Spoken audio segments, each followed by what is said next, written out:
Réforme de l'assurance chômage, un nouvel accord entre syndicats et patronat. Jeudi 14 novembre 2024, syndicats et patronat ont conclu un accord sur de nouvelles règles d'assurance chômage, s'éloignant des mesures envisagées par l'ancien gouvernement. L'accord inclut un assouplissement des conditions d'accès, une révision des indemnisations pour les seniors, ainsi qu'une baisse des cotisations patronales.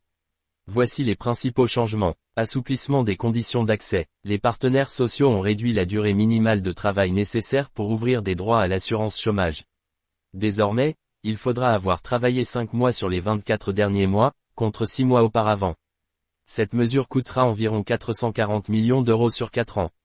Les travailleurs saisonniers bénéficieront également de cette réduction.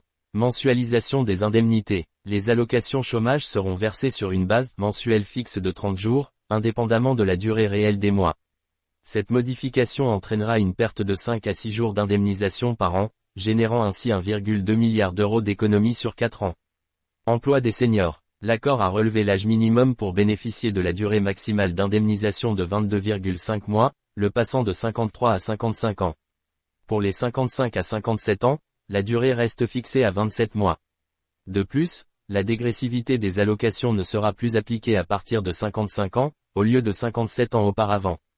Baisse des cotisations patronales. À compter du 1er mai 2025, la cotisation patronale à l'assurance chômage passera de 4,05% à 4% du salaire brut. Cette réduction coûtera près de 1,5 milliard d'euros sur 4 ans.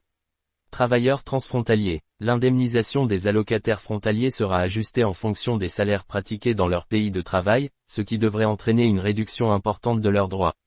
Cette mesure vise à économiser environ 1,4 milliard d'euros sur 4 ans. Réaction et impact financier. Selon l'UNEDIC, ces réformes permettront de dégager 2,3 milliards d'économies sur 4 ans pour l'assurance chômage. Le gouvernement, par la voix de Maud Brejon, porte-parole de l'exécutif, a salué cet accord, y voyant un succès du dialogue social. Cependant, des désaccords subsistent, notamment sur les mesures concernant l'emploi des seniors. Éric Chevet, représentant de la CPME, a jugé ces dispositions pas équilibrées.